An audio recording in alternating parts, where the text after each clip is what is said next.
Good morning, ladies and gentlemen. Let's stay with Beethoven 6 and let's see the second movement. What kind of conducting challenges we have there? No introduction, just a beautiful melody immediately.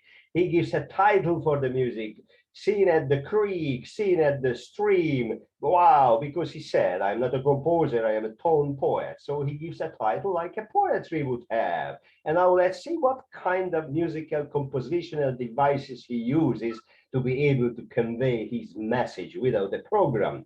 Tempo, andante molto moto, walking space with movement. Very nice.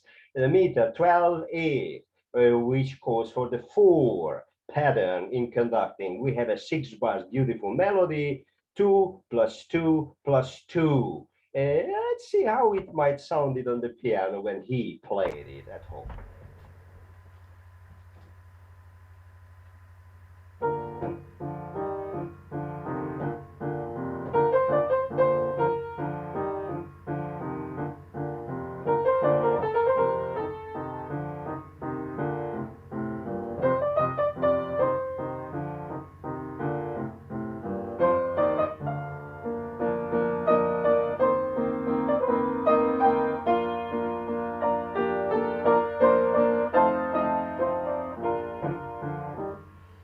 Wow, what a beautiful, lovely melody. Sounds great. Let's go back to the score and let's take a little closer look at it. What kind of conducting technique it might call for based on the traditions of the old conducting school? What do we have here?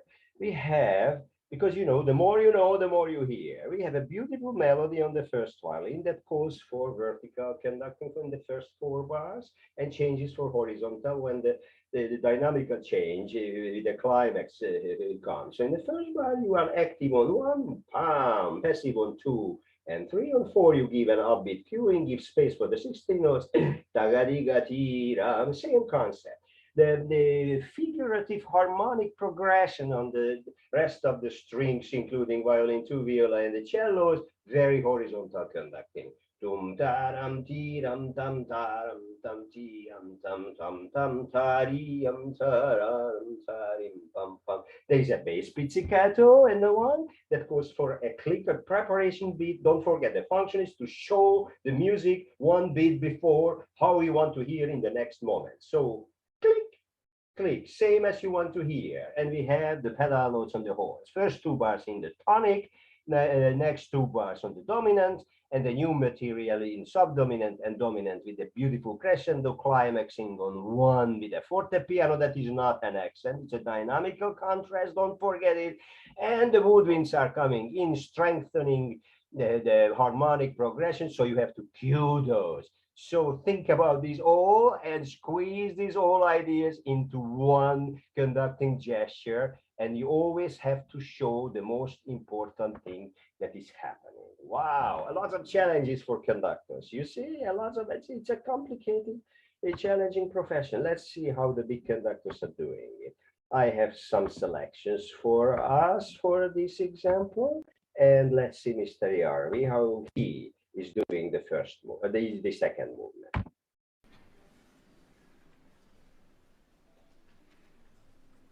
Wait a second, the piece hasn't started. He's already conducting. He's looking for the tempo. He's insecure. He needs the approval of the group. He shows them that I think this is that I will do. Is it okay? Like asking them, wait a second, you are the conductor. You know how to do that. Wow, still looking for the tempo publicly. Finally, he got it. I didn't see the pizzicato at all, only the accompaniment. What about the melody? What about the horns?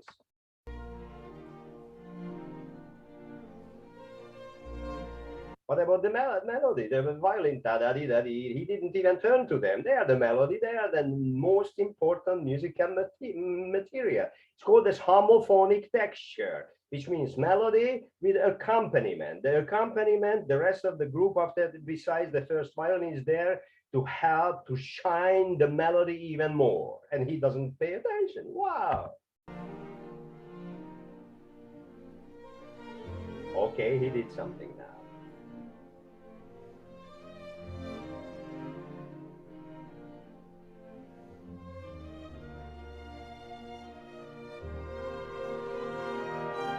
Wait a second. This forte piano on the 6 bar, it's on one. One is downbeat, and what I see, it's a fourth beat of a 4 pattern. Keep the directions clean, guys. Otherwise, you will be confused. What about cueing the woodwind? Well, those are missing. Don't forget it and learn from that. He's another conductor for us, Mr. Orozco. Let's see how he is handling this material.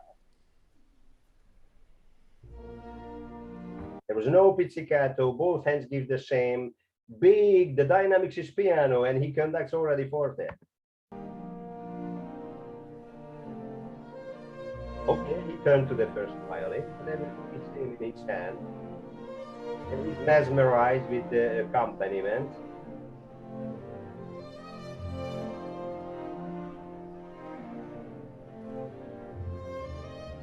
You don't need to subdivide the pattern to show that I know what the melody is, because he is too engaged, over exaggerating the rule of the harmonic progression accompaniment.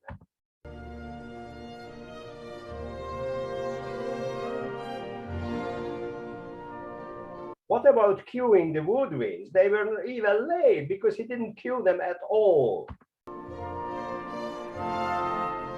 He didn't have time to cue them because he was busy with something else. Hey, I don't suggest that, guys. Let's see how Carbone is doing it.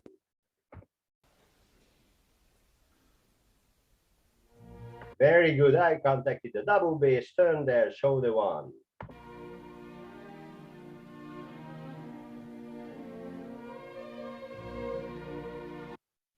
He gave a little offbeat cueing for the first violin and even turned his head to the left.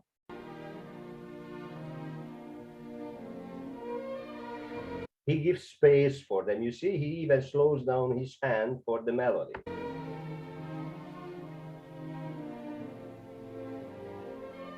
Same, again, turns there and asking them, this is how I would like you to play.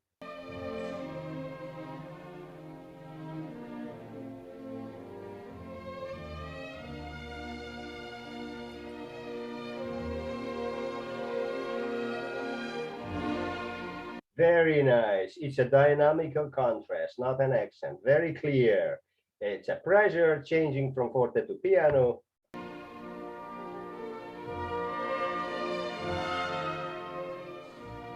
He also cued very clearly. He also cued very clearly the woodwinds. You could see that the tempo was slower than the other two conductors. Phrasing was very clear. He gave importance for the first violin, the melody that is the #1 musical material. Everyone else is there to support that, and they are doing that, and he uses nice small gesture. The only thing that I would reconsider and suggest everyone that his facial expression. It's not a lovely creak. It looks like a horror movie or whatever. I would like to see something nice and beautiful and shiny from his face too, that is connected to the music. I have one more conductor for us. Let's see how he is doing the same piece for us, Mr. Haitink, and let's see how he is doing.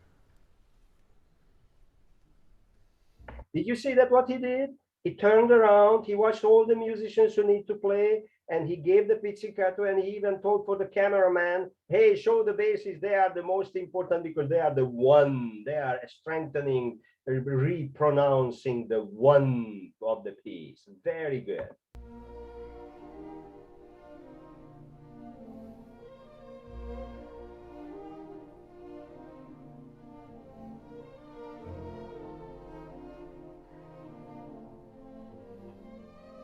You see that he turns to the violin, he shows them. You hear that this is the softest piano out of the three. We had even mezzoforte under the big umbrella of piano because they use big gestures. He uses small gesture and he got the piano. And he uses small gestures and he turns to the sessions that are important for him and they are responding beautifully.